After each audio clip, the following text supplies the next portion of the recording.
HDSLR Shooter, sponsored by Blackmagic Design, Carl Zeiss, and Atomos. Hi, it's Clint with HDSLR Shooter. I'm here with Richard of ETE, and ETE manufactures storage, which everybody's going to be needing as soon as that 4K revolution comes to a conclusion. Talk a little bit about what you guys do here. We do external storage solutions. We try to sell it bundled with drives. Mostly SSDs. We're focusing on that because if you're using Thunderbolt, you pretty much have to use SSDs to get the full benefit of the speeds of Thunderbolt. If you're using a hard drive, you're limited by the speed of the hard drive. So we're selling most of our products like the one bays that come bundled with the SSD already inside. It's the only way we sell them. And we're the fastest transfer speeds of any Thunderbolt product on the market. We're getting 770 megabytes per second on our 2-bay units. We also have the highest capacity bus-powered Thunderbolt solutions. Most companies, all companies, the highest they go is 256 on a fully bus-powered Thunderbolt device. But we have a 512 that was recently certified by Apple and Intel. So we're trying to get the highest capacity and the highest speeds and put those two together. Now, Thunderbolt was just an Apple thing, but HP has Thunderbolt now. Right. Well, Intel and Apple, I think they kind of jointly developed it. And Apple, of course, started out with all of their computers having Thunderbolt. And now Intel is trying to push other developers like HP, who has theirs now, Asus, Acer.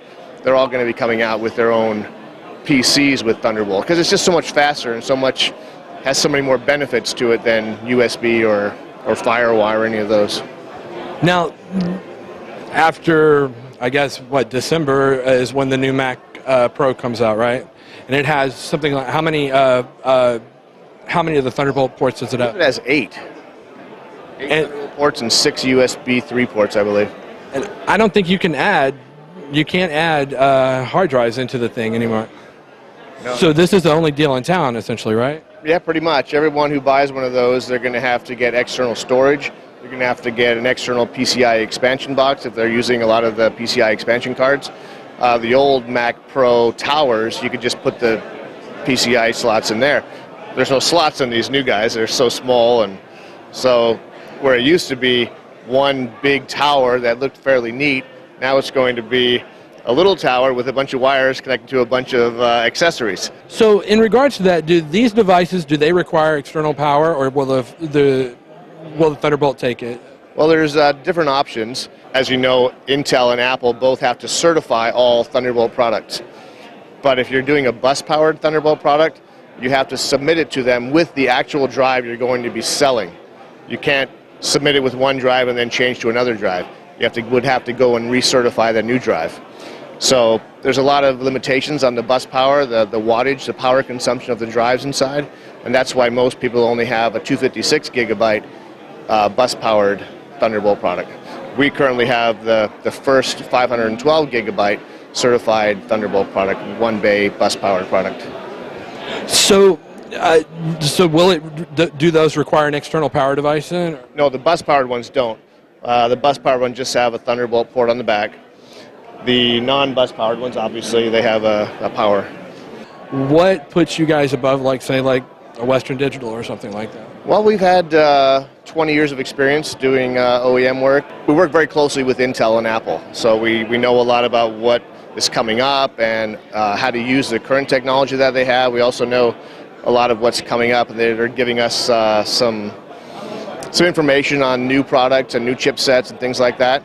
So I think that's why we were able to come to the market with the 512 before anyone else, because our engineers had that close relationship with Intel and Apple. Yeah, I think we're the only company that sells only the enclosure without the drives in it. We have 2 products. One is our Thunder Duo, and the other is our Thunder D3. And so that means you can buy it empty and put whatever drives, whatever SSDs, whatever hard drives you want into it. So a lot of people are picky about what drives they want to use, so this lets them use anything they want. We also sell them with drives, but some people may not like the drives we use or may prefer a different drive, so that gives them the freedom to do whatever they want with it. So this would take the solid-state drives as well as the spinning drives? Correct. And so how much is something like this?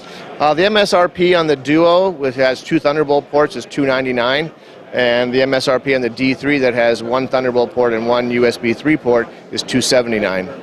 And they each take 1 disc per? They each take 2 discs.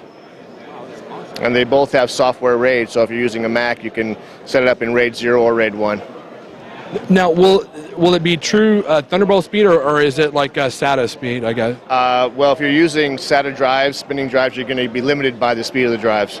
But if you're using SSDs, we have the fastest 2-bay products on the market. We're getting speeds of 770 on read and 596 write. So a lot of folks, they have all this gear and their FireWire or their USB or what have you. You guys have a hub here that will allow people to continue to use those. Right. We started out calling it our Thunder Hub. Intel told us it's not a hub, it's a dock. Thunderbolt doesn't have a hub, so we were happy to change the name to our Thunder Dock. It has Thunderbolt in and out, so you can plug it into your computer that only has Thunderbolt through the Thunderbolt port, but it also allows you to attach your old legacy FireWire 800, FireWire 400, or eSATA devices through here.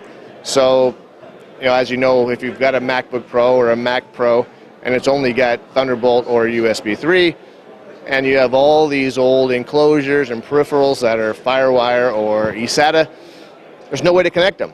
So this was actually something that was suggested to us by Intel and Apple because they knew that people were going to need something to connect their old legacy devices. But it has 2 Thunderbolt ports, so you wouldn't be wasting one of the Thunderbolt ports on your computer. You could actually come out of here and connect it to another Thunderbolt product. So it's important for people to note, though, that the speed of this device is going to be dictated by whatever the peripheral is. Exactly. So if you've connected a FireWire 800 storage device, it's connected to your computer by Thunderbolt, but it's only going to go at the original FireWire 800 speed. But you won't USB, sorry. But you won't be seeing any drag on it. No, correct. Yeah, the Thunderbolt's going to give it exactly what the fastest it could possibly do and max it out. Exactly. We've also incorporated the newest USB 3 technology, which is called UASP, into our device here. So we're getting transfer rates. If you have an external device that has UASP in it, external storage, you're getting transfer speeds of around 500, which is already almost the same as Thunderbolt. What if you have the old USB ones? Will they work with this device? Absolutely, but you'll be getting speeds of about 170, which is still very good compared to USB 2, but obviously 170 compared to 500. If speed's important, then UASP is the way to go. And you can continue to use the drive that's still functioning. Absolutely, absolutely. And what's the MSRP on this one? The MSRP on this one is $289. This is called what now? The Thunder Dock. The Thunder Dock, and they want to find out more, they go to your website, and what is that? That's www.akitio.com. HDSLR Shooter, sponsored by Black Magic Design, Carl Zeiss, and Adamo.